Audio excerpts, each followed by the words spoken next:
Hi, I'm Linda, teen librarian at the Traverse Area District Library, coming to you from the office in my home. Today I am going to show you how to embroider a sly fox. This embroidery pattern was designed by Sam Hug, a local artist who has their work up on Redbubble. So I've included a URL and a QR code so you can quickly get to Redbubble if you like the artwork, and you can see other things that Sam Hug has done. Your Sly Fox embroidery kit will include a 6-inch embroidery hoop, fabric with the pattern printed on it. I don't know if you can see it, it's kind of hard to see. It's printed in there really lightly so it won't show up once you're done. A embroidery needle, or an embroidery needle, and some embroidery floss. And then it's going to have some detailed instructions for every different stitch that we're going to do. We've included 4 stitches in this basic pattern, kind of to give you a feel for all the different things you can do with embroidery. Now, if you really are not a fan of the Sly Fox, and who wouldn't be, but not everyone, everyone has different tastes. So if you're not a fan of the Sly Fox, you can turn your fabric upside down, and you see it's clear there, and you can draw your own either race car or flowers, whatever you want to embroider, and then just pick and choose from the stitches that we have here to make your own unique design. Okay, to get started, we're going to take the embroidery hoop and you're going to loosen it up at the screw here and then take it apart. You have 2 pieces. The smaller piece, or the piece without the screw, is going to go down first, and then after taking your needle out so you don't lose it, you're going to place your fabric over that small piece. Let's see where you can see it, right there. Okay, place your fabric over the small piece, kind of center the design right in the center, and put the larger one on top, and tighten the screws here a little bit. And then you want to go through and pull at the fabric to make sure it's nice and on there, nice and tight. You don't want to see any wrinkles. Let's tighten a little bit more. Should be kind of like tambourine-ish. So once you get that tambourine-ish, then we are ready to start. I've gathered up a couple of other supplies that I might need for this project. A pair of scissors, and if you don't have access to a pair of scissors, contact the library and we can get you a pair. We put them out in some of the previous kits, so we didn't include them in this kit. And also I grabbed a bowl from the kitchen and put some water in it. And you'll see what I'm going to use that for in just a second.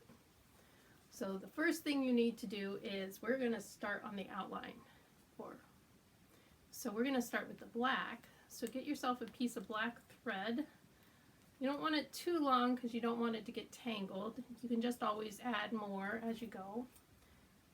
Cut off your piece of thread. Ooh. Now, embroidery floss is rather thick. Let me get a little bit closer here so you can see this. It has multiple strands in there. So you have a couple options. You can take it apart and only use maybe, say, 3 of the strands, half the strands, and then you would have 2 pieces, and you're going to want to like take it apart nice and slow because it's going to get kind of tangled like that, and then you just pull it down and pull it apart some more. You have that option, or you can use the entire thick piece all at once.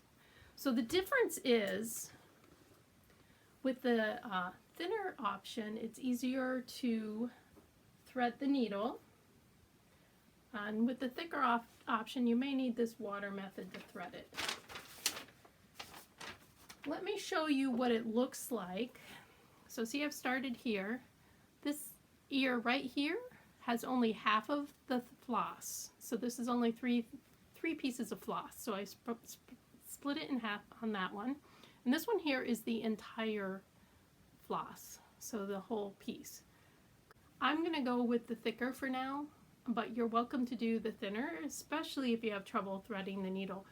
There'll be no problem putting 3 strands through the needle, but 6 is a little bit more of a stretch. Let's thread our needle. You've either broken it apart or not. And I'm going to take my nice cut end there, and I am going to just dip it real quickly in the water. And what this does is smooths down all the little bits that might be sticking out. So you take your needle and you, let's get this up, get your fingers like that and just squeeze it down flat and slide it through. And pull it up. And that is how you thread your needle. Now when we did other past sewing projects, we pulled them both down equal and tied them off.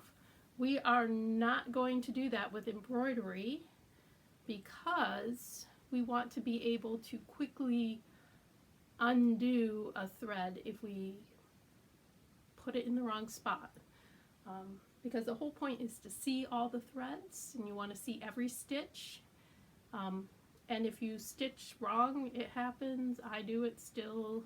Well, not like I have a lot of experience, but I do it. We all do it. We stitch wrong, and you can easily pull the needle off, undo the stitches you need to undo, put the needle back on, and continue on, and you don't need to cut it and re-knot it. To knot your needle, get your finger a little bit wet and hold it between your finger and your thumb, cross over, and just roll it on there.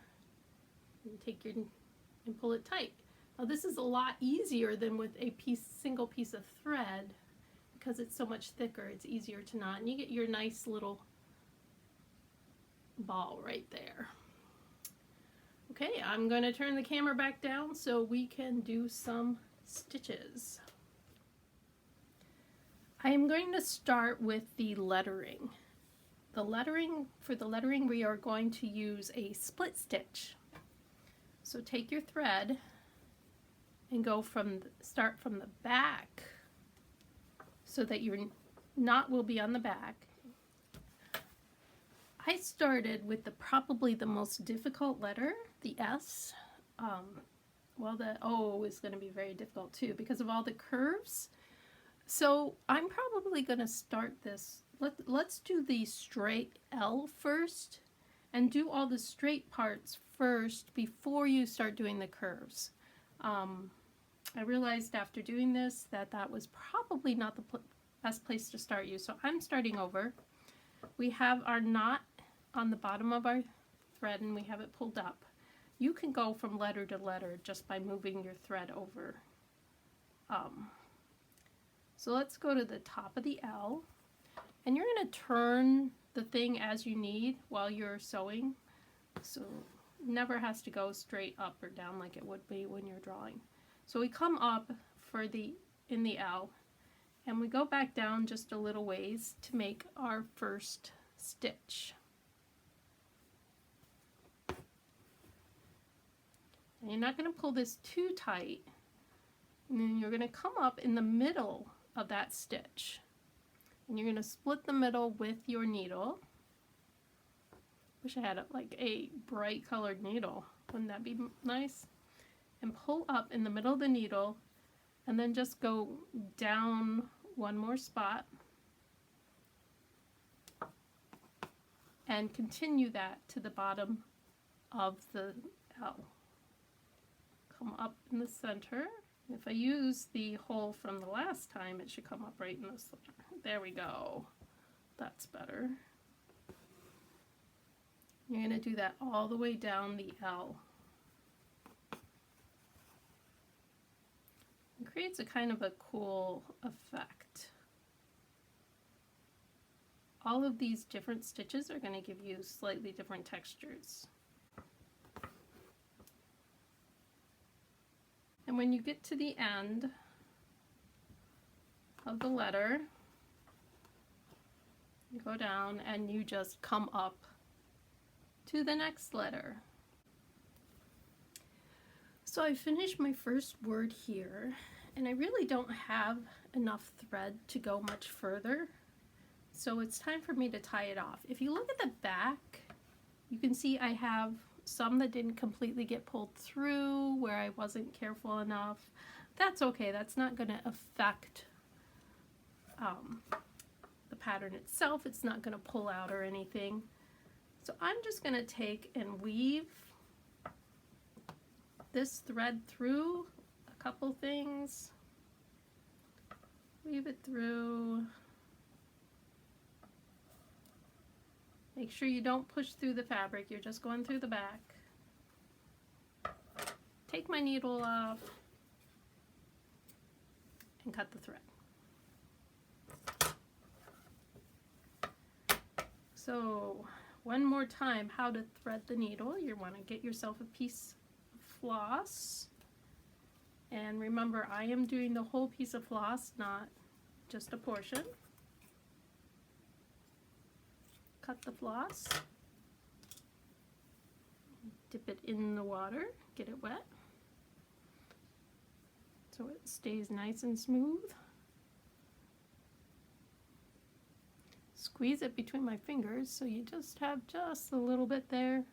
Take the needle, the eye of the needle, and slide it right through. And there you go. Now to tie it, get my finger wet, hold it between those two, wrap it around, and just roll it, squeeze the end, and pull. There we go, perfect knot. Okay, and I'm going to do the, now I'm going to start on the fox. When I get to the O, I'm going to stop again so I can show you how to do the curves again. So for the long straight letters, you can have longer stitches, and for the curves you need to do shorter stitches. So let's get going on the F. So if you're wondering how to turn the corner on the F, so I've got this right here done, the top part, and I'm just going to come back up, not in the exact same hole because it would fall off then, right below that, so it doesn't look like there's a break. And then go down. That might be, there's a piece of thread there. So, got my stitch there. Now I'm going to go up in the same hole. So I don't have a stitch there.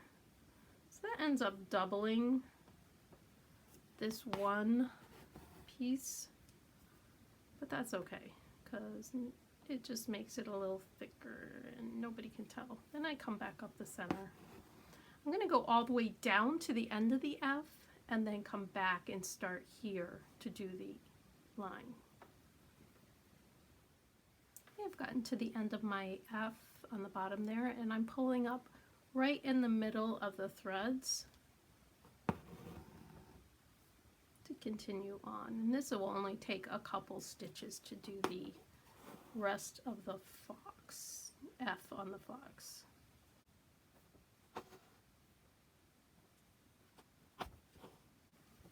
Now for the O. So this is where you're going to curve it, you're going to have to do smaller stitches. So come up anywhere on the O, make a stitch, and then come up in the center of it and do the same. Small stitches all the way around. So if you make your stitch too big, you come up on the O, but you're not in the middle of the thread. So once you've come up, then you could either take your thread off the needle, undo that stitch, or come to the center of it, pull up, and then go through the thread, and that pulls it back to where it should be. And go back to your small little stitches. And that is how you take straight stitches to make a circular letter. Go ahead and finish up with the letter X, and then we will move on to the outline. Now that our Sly Fox is done, we are ready to start outlining the fox himself. We're going to continue to do this with the black thread. So you can either take this thread that you have left over and just move down and start the next, or you can weave it through and start fresh. I'm going to just continue on for the next stitch. Our next stitch is called an outline stitch. And it's a little different. So you're going to come up somewhere on the fox, on the outline, and we're going to do everything except the eyes, nose, and whiskers. Every other line that you see is going to be done with this outline stitched. So you pull up and then leave your thread, hold your thread to the side, and go down. Now you're going to keep a hold of this thread, and then you're going to come back up right in the center. I don't know, can you see that? You're coming up right in the center of your stitch. And as you do, that pulls that like that. So once again, hold your thread to the side and go down.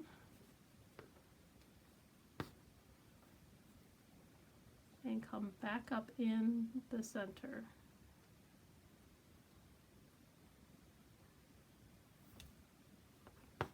Now you can use the hole from going down last time.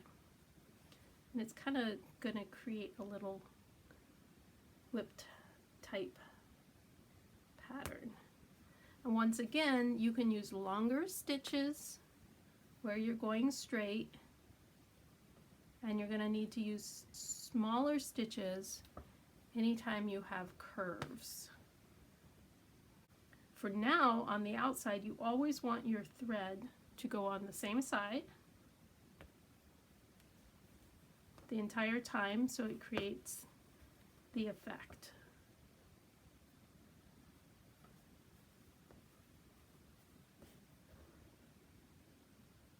Okay, I'm going to do a little bit more, then come back on.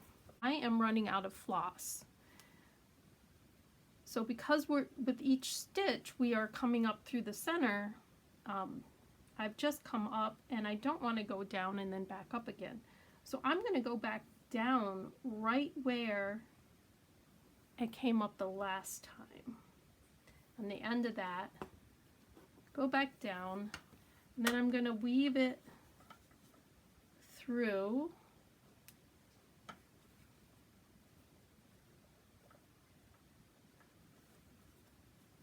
And just take my needle off and start again. So I am going to come up right where I left off.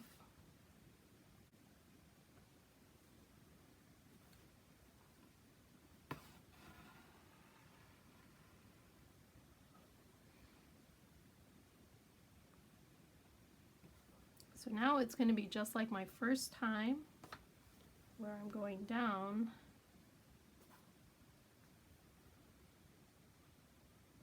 and coming up a center. Now as we get to these spots, oops, look at that, I got myself a nice little knot underneath. There we go. As we get to these spots where it's more jagged and goes back and forth, once in a while I'm going to have to switch which side I hold my... Do you see what I just did? Lovely. So I'm taking it off, and this is why we don't double our thread, so we can easily fix silly mistakes like that. Alrighty, so this time I'm going to do it right and go from the top down.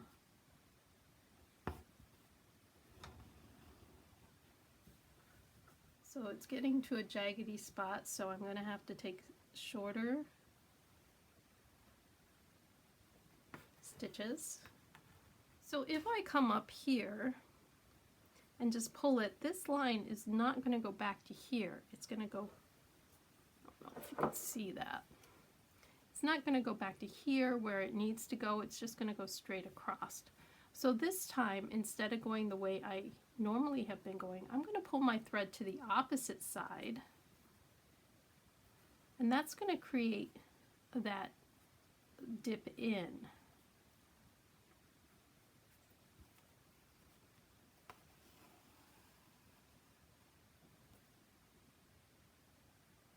Let's keep it on the opposite side for a little bit until I need to go back the other direction. This is the only way you're going to get the raggedy look of the fox, is by switching what side it's on.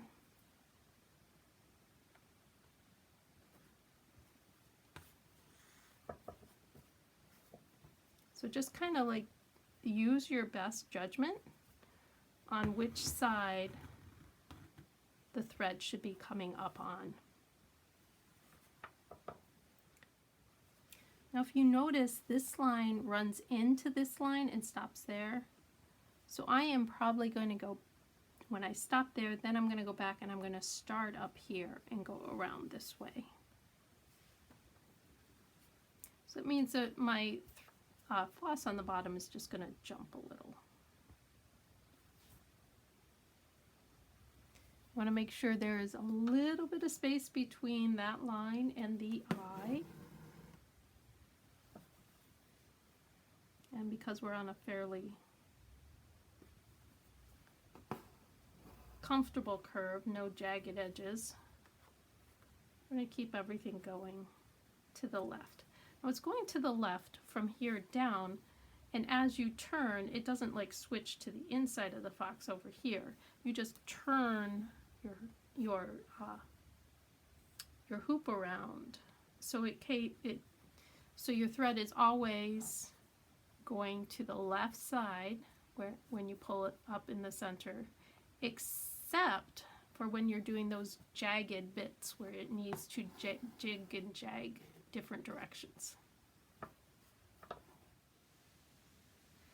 I've reached another spot where I have another spot where I need to dip it in the other direction.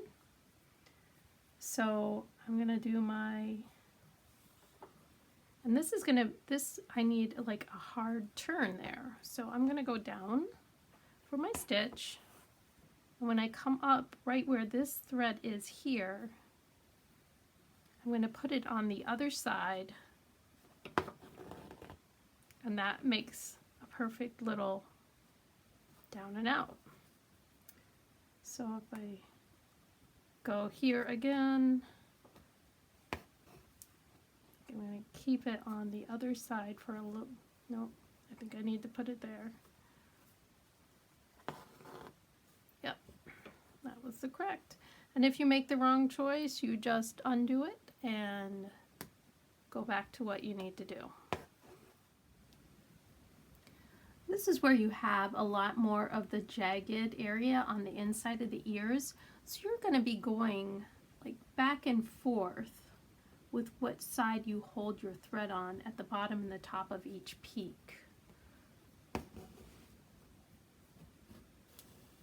That's what happens when your thread's too long.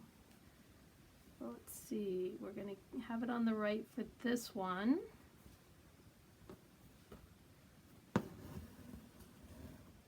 And these are going to be much smaller stitches also. But for this one, we're going to have to keep it on the left.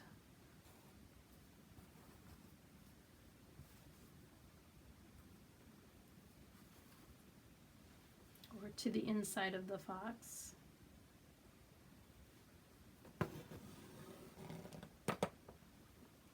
And the next one will have to be to the outside of the fox.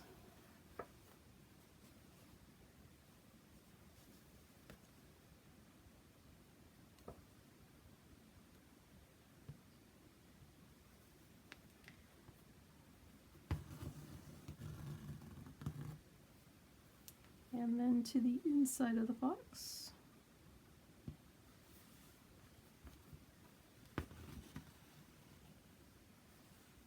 And so on and so forth until you are done with the jagged parts. So anytime you're at a straight, normal section, you want to keep your loop to the outside of the fox all the way around, because that is the correct way for doing it. But every time you're at a jagged, you go whichever way you need to make the thread go where it needs to be. My fox outline is done, and I've got a new piece of thread. So now I am going to start on the eyes and the nose. For the eyes and the nose, we're going to use a satin stitch. This is a good stitch for filling in small areas. So you just, let's see, where do I want to start? I'll start with this one. Stick your needle in at the tip edge of one of the eyes. Needle in the eye, very unpleasant. And pull it through and just make one small little stitch there. We are going to make small little stitches that get larger and larger and then get smaller and smaller. They're going to go, they encompass the eye. And each stitch is going to be right next to each other. We'll do the next. And this is the satin stitch. It's just simple filling stitch. We aren't outlining the eye because they are so small that it would be kind of difficult to outline and fill in. We're just using these satin stitches.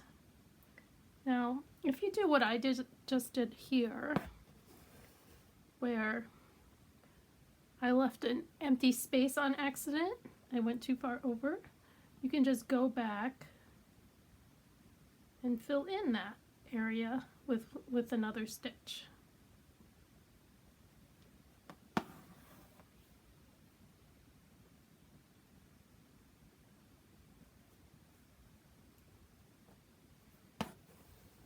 Go.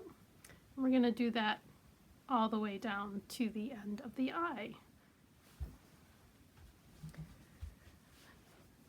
Now that I've gotten the fox face done, the outline, the eyes, and the nose, I could just go ahead and, using the same stitch that I used for the words, let's see, that was the back stitch, I think, the split stitch.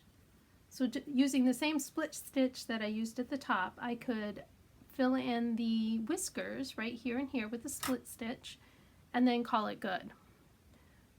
But I kind of want to fill in the fox, make it a little bit more full, but you could stop right there with just doing the split stitch for the whiskers and be done. For filling in the face, we are going to use a long and short stitch. That will blend the colors in a little bit better and also make it look a little bit smoother, more like fur. I'm going to kind of go from this corner back because I want it to look like he's got the wind blowing in his face. So my angle is going to be to start here and go back. If you look, pull out your picture so you can see the colors there. We don't have a line in here, but in the very bottom, we're going to start out with some white. And this is going to be a short row. Long and short stitches are pretty simple. You just poke your needle through where you want to start. And let's see if my line's going. I'm going to follow the line of the whiskers. That's the direction I'm going to go. Do a short stitch. Then you pull up right next to that, just like you did with the satin stitches. Only this time it's going to be a longer stitch. Now, these are rather short down here with the white because the white doesn't go up very far. But when I switch to the next orange, I think it'll be further. I can make longer stitches with the next orange because it needs to go up further. So these are going to be closer to a satin stitch, not quite as long as I would normally do short and long stitches. And you're going to do that all the way through to here, just this bottom section here.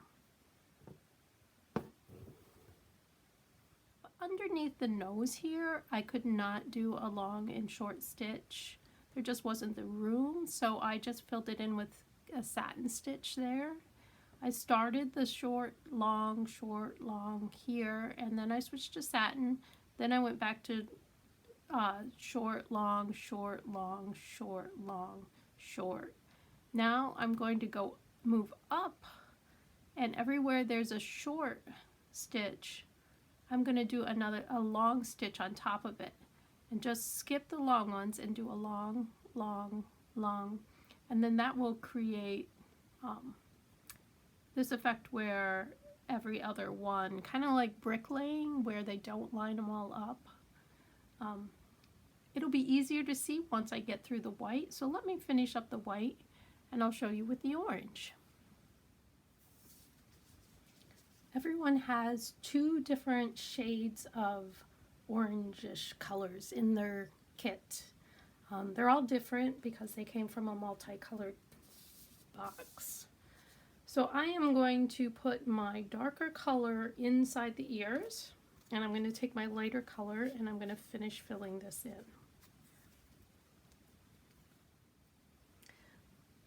With this orange, I'm going to continue the same pattern that I was doing with the white. Don't want to be in the black. We want to be right up next to the black. Let's get that pulled through.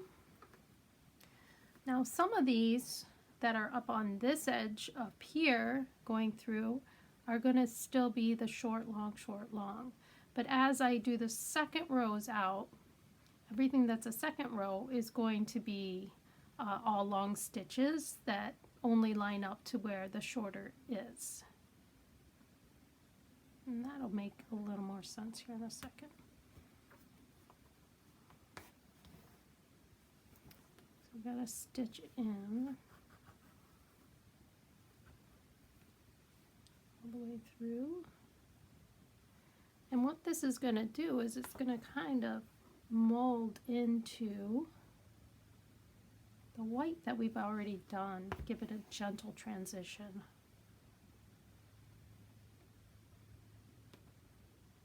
If you can keep all your stitches going the same direction completely, that is best. I don't seem to always get it exactly right, but I think the effect is still pretty good. And you only want enough room between the stitches for your needle. Unless you're using only 3 strands. If you're using only 3 strands, then you need to leave even less room. Weeks. Where am I coming up? There we go. But you don't leave any room when you're adding in the short stitches. If it becomes a starting line, like on top of the nose, this is going to be a starting line. So I'm going to be doing short stitches and long stitches alternating.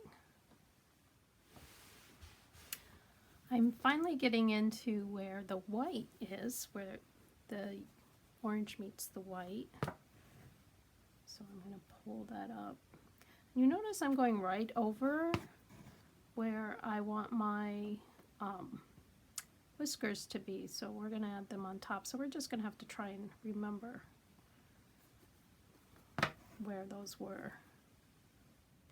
So we're going to do that all the way back across, and up and back and up and back and up and back and up and back until the face is completely filled in, except for not the ears yet.